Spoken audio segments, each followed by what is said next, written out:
Hey, everyone. I'm Becca, and he's Matt, and this is Becca's Book Club Adventure. Hello, everyone. We are finally going to unpack all of the chaos of Crescent City. Last episode, we talked about part 3 of House of Flame and Shadow, which means we finished the book. And I guess that means the entire series until SJM decides to write more of it. Yeah, and I've got some thoughts, and I cannot wait to talk favorite moments, character arcs, how Crescent City compares to Throne of Glass and ACOTAR, and what we think might happen next whenever SJM gets to that. Because is it draft or is it drafts? We'll see. Yeah. I guess before we get to all of that talk, we need to take a moment and thank this episode's sponsor. Becca, kick us off. You might have heard of meat sweats, the phenomenon of where you eat too much meat and begin to profusely sweat through your clothes, which is especially embarrassing when you're in the middle of Texas, of a Texas day, Brazil. Yeah, but corn sweats does not happen after you eat too much corn. Although, how much corn would you have to eat to induce the sweats? And why would someone eat that much corn? And what do your number 2s look like the next morning? Let's stay on topic before we get too far. Were you wondering how to make the 2025 heat wave worse than it already is? Well, never fear. Simply visit a state that grows a bunch of corn. That way, you can enjoy corn sweats and the higher humidity and temperatures. Yeah. Corn sweats go great with acres of nothingness, damp scarecrows, and Mother Nature's perimenopause. But also has some really not so fun side effects. Such as frizzy hair, the inability to sit on vinyl seats without fusing to them, the sudden desire to complain about the price of air conditioning. And let's not forget the aroma. It's like part sunscreen, part despair, and just a little bit of creamed corn. Want to get some corn sweats for yourself? Easy! Just head to the Midwest in July, stand in the middle of a cornfield, and let the crops slowly steam you alive like a human tamale. Corn sweats, because summer wasn't humid enough all on its own. Lived in the Midwest this long and not known about this weather phenomenon. I don't know. It's weird though, because I had learned about it like a long time ago, but I didn't really remember it until you texted me. Yeah, so I had seen corn sweats on some Instagram post, but it was like a, screenshot of an X thing or whatever, so it didn't actually explain it. And then someone was actually explaining it the next day of what corn sweats is, and it's quite literally like corn is so efficient at pulling water out of the ground and evaporating it through its leaves that it actually drives humidity levels up. And I was like, oh, that explains this July. Yeah, probably not fun, and helps explain why it's so damn humid in the Midwest all the time. But we finished a book. We did! And we have some stuff to talk about. If the listeners want to get involved and talk to us about these books, you can always let us know what you think. Go ahead, leave us a comment, throw us a review. You can email us at bookclubbybecca@gmail.com. You can DM us on Instagram at Becca's Book Club Adventure. We're lonely. Throw a message at us. We'll respond. It's all good. But we don't have anything to recap today. You can watch our 3-part series for House of Flame and Shadow with all the recaps. So we should just get into the book and the series. Where would you like to start, Becca? We should take a moment and acknowledge how our Maasverse has gone. So we started with ACOTAR, and then we moved on to Throne of Glass, and now we have the 3 Crescent City books. And I think the 3 Crescent City books might be my top. Okay, that's surprising. Okay. Why? Why are you ranking Crescent City at the top? Also am highly biased by what I recently read, because that's always the best book ever. I think if I wanted to rank the Maasverse, I think I would do Throne of Glass, Crescent City, and then ACOTAR. They're also all great in their own ways. Like, they are somehow uniquely different and very much the same. Yeah. Yeah. SJM definitely has more or less the same female lead. You know, spunky, independent, um, in a male driven world, blah, blah, blah. Well, okay. So since Crescent City is the top for you, what are your overall feelings for just the three Crescent City books, or just the third one that we just read? I think the first one was my favorite.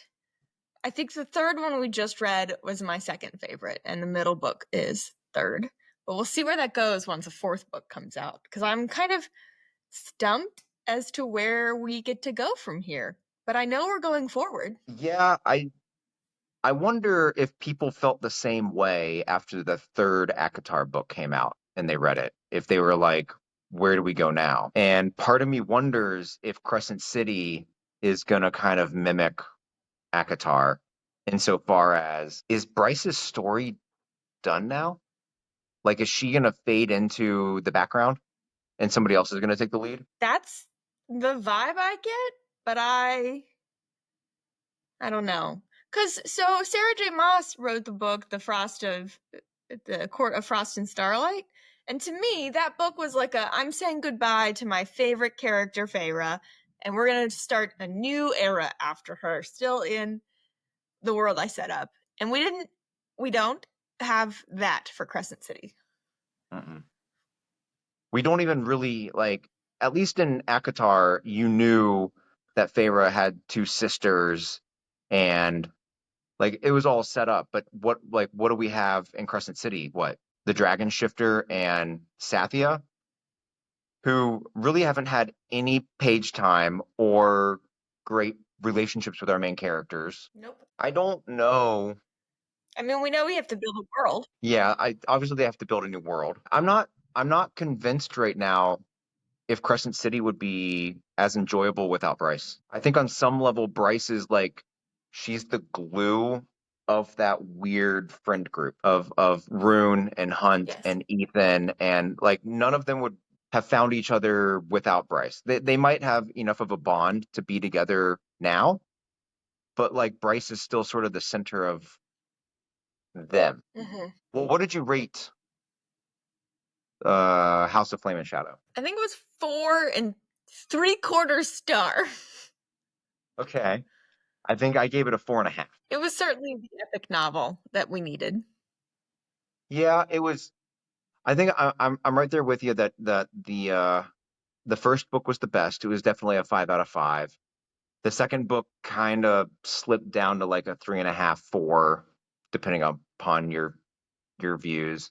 And this one, the third one, House of Flame and Shadow, definitely redeemed the series. I think a big question that I have that I'm not sure we're ever going to get an answer to is the Underking. He seems to say in passing that he is not from Midgard originally, that he stepped into it randomly from so he's from another world, and he said that he was created in the void, which is a term we learned in ACOTAR, with that like vast blackness that Feyre learns about when she's talking to like the artists and whatever. So does that mean that the Underking comes from Prythian, the ACOTAR world, or is the void something else completely that we don't know? Is the void where the Valg are from? That doesn't feel right. Are the Valg in any way, shape, or form tied to hell? I don't know. They give very hellish vibes, but I think they're also described as demon princes, like the Vogue that are in command.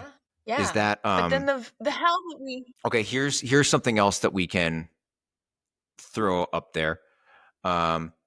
The Underking makes mention that Erd, the god that everybody prays to in Crescent City, is actually named Word back home.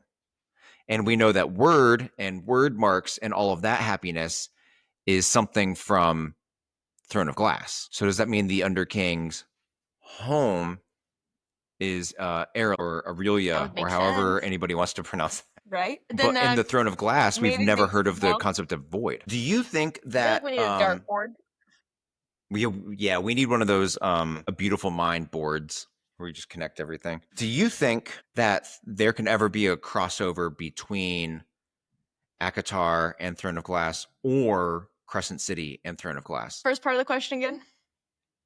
Do you think there can ever be a crossover between ACOTAR or Crescent City and Throne of Glass? I feel like Throne of Glass, she wrote first, she put it in a little bow, she put it to the side, and then she's like, I'll pull concepts later. And now later has come and she's pulling concepts, and not that it's not authentic, but it feels a little more forced, where I feel like ACOTAR and Crescent City have this really nice meshing together. Yeah, I would agree with you. I wonder if Throne of Glass can ever come into play, because like the whole shtick of that last book is that Aelin closes all doorways between all worlds. Kind of a bummer. And we know that ACOTAR and Crescent City are 15,000 years apart, but we don't know timeline-wise where Throne of Glass falls in. And other than the word marks relating to Erd, which the Underking mentions, you don't have any sense of what do you want to call them? Magically created items like the Dead Trove. That seems to be 100% accounted for between Crescent City and ACOTAR. None of the gods or goddesses seem to line up between any of the books. Although I'm sure there's something on the internet that proves that they're all the same, but it's not super intuitive.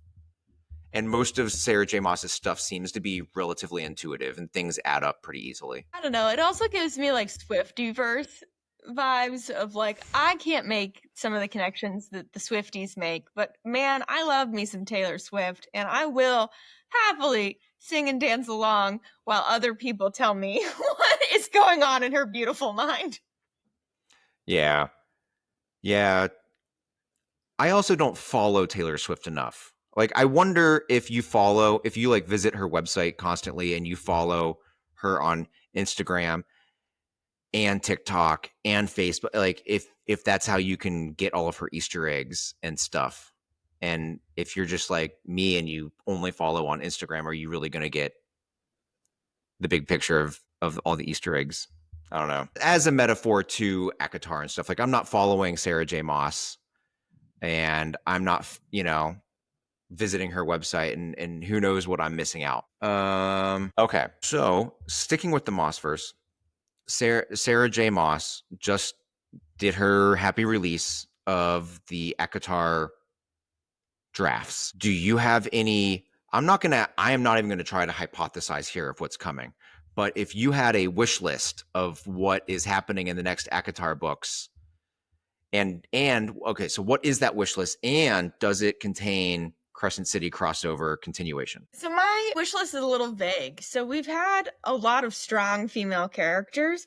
However, Sarah J. Maas has also written strong male leads, and we've never really had a lot from the point of view. We've read from the point of view of them, but there's never been, like, it's always been a strong female lead. So I think, I don't know, full book data focused on Azrael, I think could be pretty stellar. I think that'd be really interesting, especially because he doesn't talk a lot.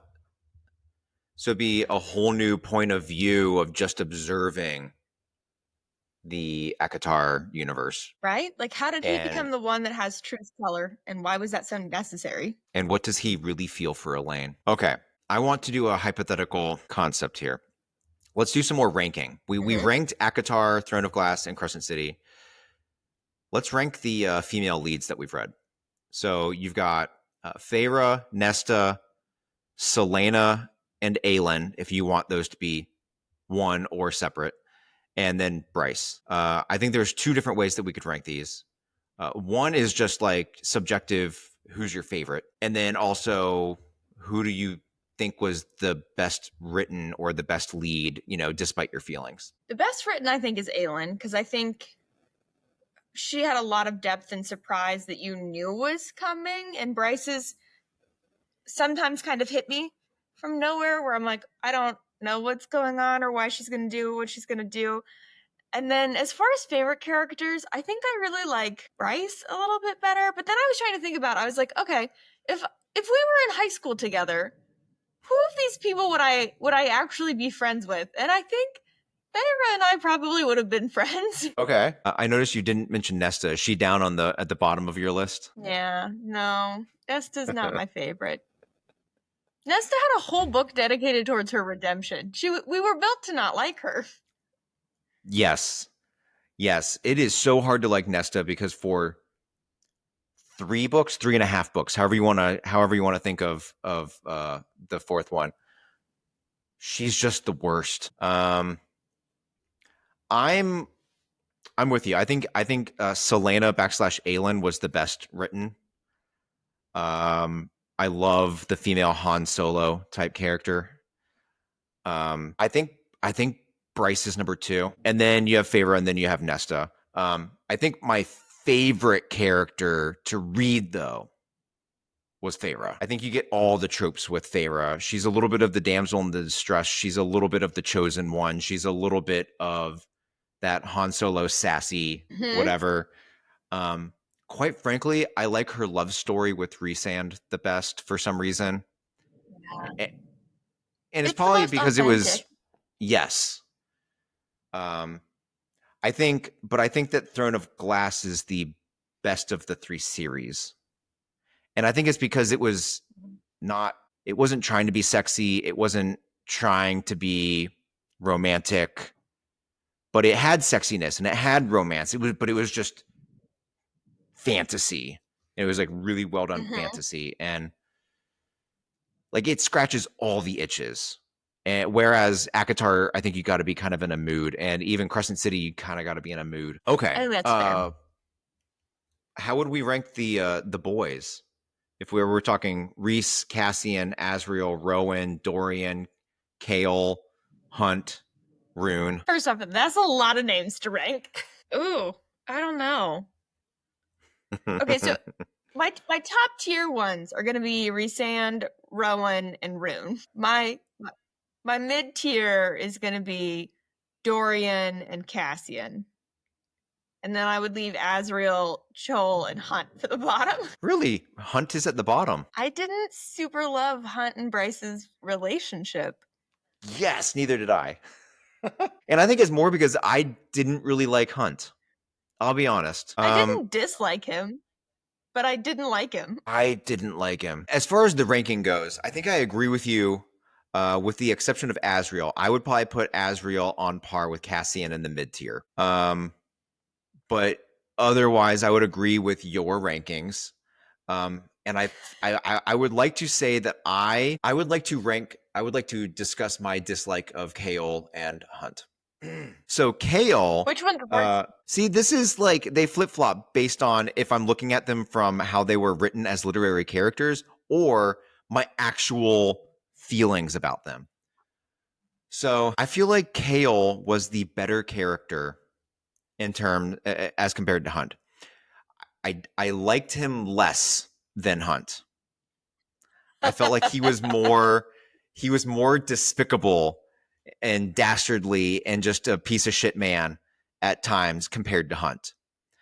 But as a literary figure, Chaol had more depth. He had more like back and forth. He made you feel more about him more strongly. And SJM tried to give him a redemption arc. Little too late in my humble opinion, but you know. Hunt, on the other hand, Hunt is probably the most disappointingly written male character I think I've ever read. Shots fired. Shots fired.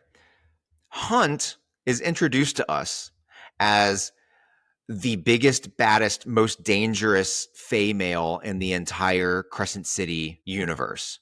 He led rebellions. People are scared of him. He just talks about how he could just kill anybody that he wants to, off, like with a thought. And he's so strong. And I think there was one scene where he's bench pressing like 600 pounds or so, something ridiculous. But then he's the biggest, like, emotional wuss ever. He doesn't. As soon as Bryce starts leading, he like has like a toe in the water and he's pulling the toe out of the water and he's not sure how to lead other people. And oh my God, are you sure you want to do this rebellion? Almost like, I've never done a rebellion before. What are we doing here? This is scary. Like, he's so lukewarm for the entirety of the series after he's introduced to us as the biggest, baddest MFer ever. And he never really has any redemption from that. He always seems super lukewarm. And that bothered me real bad. Yeah, his internal monologue is concerning for someone that has this 500-year history of leading rebellions. But I think Joel is the worst to me because he's supposed to be younger. And so he's inexperienced. And so you would think that would leave him open to new experiences, learning more about the world. And the starting introduction where he's like talking to Selena and is like, "You're an assassin? So have you killed people?" And she's like, I'm an assassin and you're a guard who has killed people. So we have both done. Yeah, Kale definitely has a super limited mindset. You're right. Yeah, and that was irritating to me. It was super irritating, especially because he does what every 20-year-old boy wants to do. You know, he wants to have sex and he wants to love this girl, but then the smallest thing ever is going to throw his entire emotional whatever and trust off course, and he's going to blame her for it. And it's so annoying. I agree with you. I can't believe you kill people professionally, even though we've talked about it 5 times now. The things that makes me love Throne of Glass more, we were introduced to these 2 male characters. We had them for a few books, and then we find out Aelin's actual love interest, and it's a whole nother human. Yes, and I like Rowan. Yes. It still slightly bothers me just as a whole concept that you can have these 500-year-old, 1,000-year-old characters that are still going through emotional turmoil, similar to a 20-year-old. But I get it. And also, I feel like that then gives us grace when we're much older and also still going through the human range of emotions. Yeah, that's accurate. That is accurate. Okay, so let's see here. We've talked about, I guess we haven't really talked about House of Flame and Shadow on the whole of itself, but we've definitely talked about this series and the Maasverse and everything else. So House of Flame and Shadow did you have a favorite character in House of Flame and Shadow? And is that the same favorite character that you had for the entire series? I mean, I want to say Bryce, and therefore, yes, the entire series. But we also got more from Hypaxia, and that makes me really happy because I really needed that the whole time. Lydia, too. Lydia was probably my favorite one, and I didn't like her previously. Okay. All right. That was going to be my answer. The Hind or Lydia was my favorite character in House of Flame and Shadow. But my favorite character for the entire series was Jessica. Jessica was a badass. Perfect character. I guess same question, but your least favorite character for the book compared to the series? Therion. Therion got on my nerves. So I was having a little bit of a debate with myself as to whether my least favorite character... Okay, my least favorite character for the entire series was Therion. But specifically for the 3rd book, I was trying to debate myself, is it Therion or is it the River Queen's daughter? And I think I'm going to go ahead and say it's Therion, because without Therion, we don't know who the River Queen's daughter is. Also, don't like Byaxin because he could be so much better. He has this nice little return arc, and I feel like we just draw a loop and we're good. Like, there's no, it could have been better. It could have been more. I agree with you. I think he was missing from book 3. He would just pop in with a line here and there. But you're right. He was set up really good in book 2 for being Danica's mate and having more main character energy. And it's like he got forgotten. Except when he found the unicorns or the Pegasuses. Yeah, that's true. I think he'll be the center of attention for the next book. I think you brought this up in our last episode. You were talking about all the feel good stuff with Bryce and her parents. After we talked last episode, I was kind of dwelling on that comment. And I think I didn't like write any show notes down or anything because I remember tearing up all those different times when she and her parents would have like all the feels and they would hug and tell each other that they love each other. And I remember being slightly annoyed while I was reading the book because I don't really have that in my own life. And I remember being annoyed while reading the book, but after talking to you about it, I was like, no, that was like really nice. And I wanted to ask, and you don't have to answer this, but for so much of the series, Bryce is super annoyed by her mother. But then in book 3, we get all the feels. And I want to say that really, really reflects real life. But again, I don't really have it in my life to fully know. So I wanted to throw that ball at you.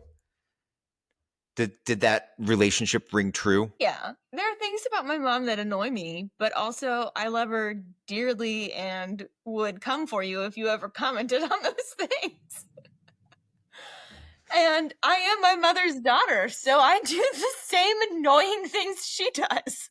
Which I feel like they kind of highlighted in the book well, that Bryce was also doing the things that she didn't like about her mom. Or maybe she's doing the full opposite. Instead of communicating, she just hid everything from everyone. Something we didn't get enough of in the series is backstory. I would love another Crescent City book where we kind of get the origins of Bryce's parents and how Bryce was born and how they fled and stuff like that. I feel like that would be a really fascinating story to read. You want to try to just move into the Would You Rather game? Yes. All right, let's do some Would You Rathers. All right, so number 1. Would you rather explore the Asteria-infested Eternal City, or would you rather hike either the Prithian or Avalon tunnels? I'm going tunnels. Full tunnels. You? I, too, am going to do the tunnels. Would you rather be enslaved and kept in a tank like a mystic, or enslaved but in free air as a venom-addicted Viper Queen follower? I think I would rather be a venom-addicted Viper Queen follower because you always have the hope of escaping her clutches. Whereas if you're inside the tank... Ooh, why? Because I would get to leave my body behind and my mind gets to roam the whole world. That is a super awesome silver lining spin on that. Because when I think of being a mystic, I think about being trapped, not free. But you are looking at it as your brain is completely free. Well, completely. I mean, essentially with the Viper Queen, you have no brain left, but you've got your body. Okay, that's true. That's a good way to look at it. I changed my answer. I'm going to be a mystic like you. We'll be mystics together. Woo! Okay. Would you rather live in Midgard's Crescent City, or would you rather live in Prithian's Valeris? Okay, they're both bougier than what I'm currently living in. Okay, fair. I guess the real question then... Valeris. Okay, yeah, okay. Me too. Why? Because it sounds more like an idyllic little seaside town kind of situation, and Crescent City, we get more of an industrial vibe to it. Yeah, Crescent City is definitely modeled off of New York because it has all the little boroughs in it, as it were. More than anything, I think I would live in Prithian because I don't want technology anymore. Yes. It'd be really nice to be unplugged. All right. Would you rather battle a worm with no magic, or only a sword, or be full of power but battle an Asteri? I think so. I don't have any magic right now, and as my current version of myself, I would be absolutely terrified to go after one of these worms. But if you level me up and power me up and turn me into Bryce or some equivalent, it would be, I feel like I would have a lot more self-confidence to go battle an Asteri. So I'm gonna pick the Asteri What about you? I stick with the worm and Feyre's approach with some bones, but also I think the worm would kill me faster. And so I think that would be a better outcome for me. Whereas I think the Astari would dangle my life in front of my face. Okay. All right. I can get behind your choice. Here's another version of the Viper Queen venom stuff.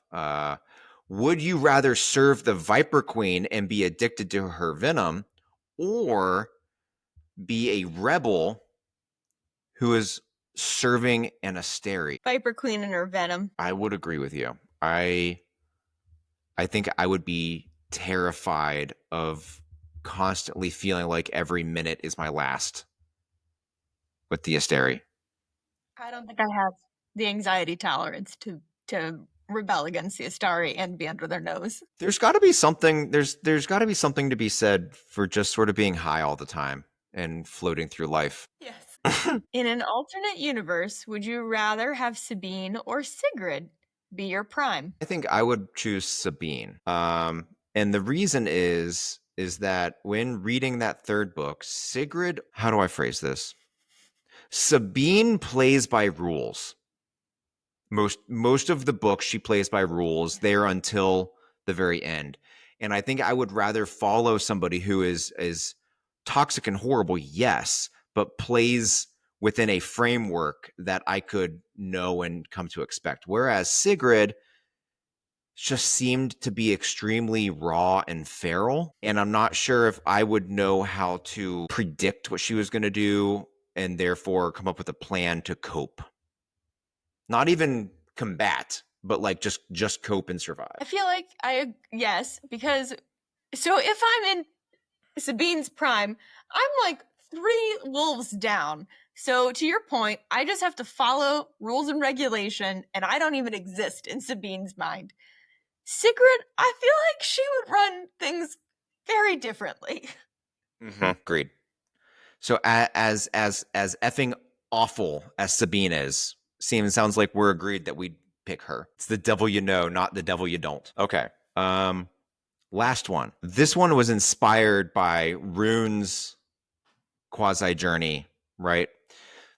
Would you rather be mated to Hypaxia or Lydia, and why?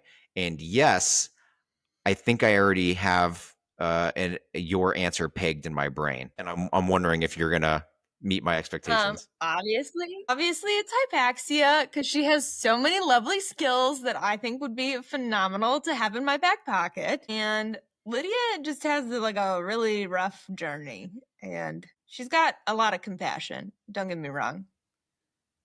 But Hypaxia and her skills. I pegged you for picking Hypaxia because of your affinity with witches.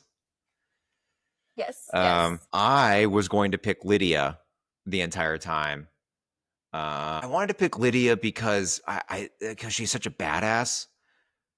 But like, part of me also wanted to gravitate to Hypaxia, not necessarily because of the witch thing, but because of how like book smart and learned she is. That's very attractive to me. But you've already taken Hypaxia, and like, we're not gonna be doing some polyamorous thing here, so I gotta pick Lydia. All right. Well, I think so. That's all we've got. What do you think's gonna happen next? I think we're getting ACOTAR. I personally think the next step in the ACOTAR series is a continuation of Nesta's journey. Because, you know, in the original books, Nesta goes from being a curmudgeonly bitch to an all-powerful female, but we don't really get to see what she does in Prythian, right? We don't really get to see her dynamic with help ruling the Night Court. We don't get to see her dynamic with Cassian very much. So I'm thinking we get a continuation of Nesta's story, and somehow Bryce is going to have to pop in to Nesta's story somehow, or Nesta's going to need to use the dead trove that Bryce essentially gifted her, and Bryce is the only one who's successfully used the stuff, and Nesta's going to need her advice or something along those lines.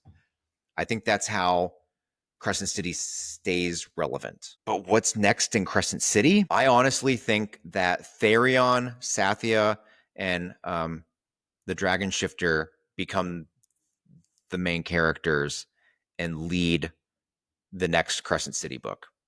And that's kind of disappointing to me. I reject that book you just described for the next Crescent City.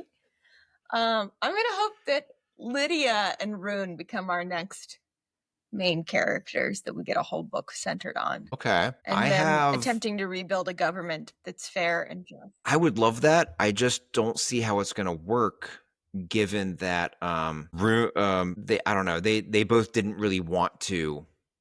They wanted to, like, their whole like cliffhanger thing is they were going to figure out a normal life together, and it almost gives like they want to kind of become soccer mom suburbs parents type of a thing. I don't know. 100%. I didn't say it was plausible. It's just where I want to go. Do you think that we get Elaine focused or Azriel focused ACOTAR storylines? Confused as to what we would do with Elaine, but it would make more sense from the book writing that we have that it would be Elaine. I think we get one more Nesta book Elaine and then it moves on. Accept her. Maybe. Anyways, I hope your predictions are accurate, and I think my internet has cut out for the last time, so I think this is a great place to put a bookmark in it. I think so too. So up next, we're gonna read a little bit, and we're gonna get through some Onyx Storm, and we can finish up a little bit of the Fourth Wing series and keep us going. Yeah, so until next time, bye.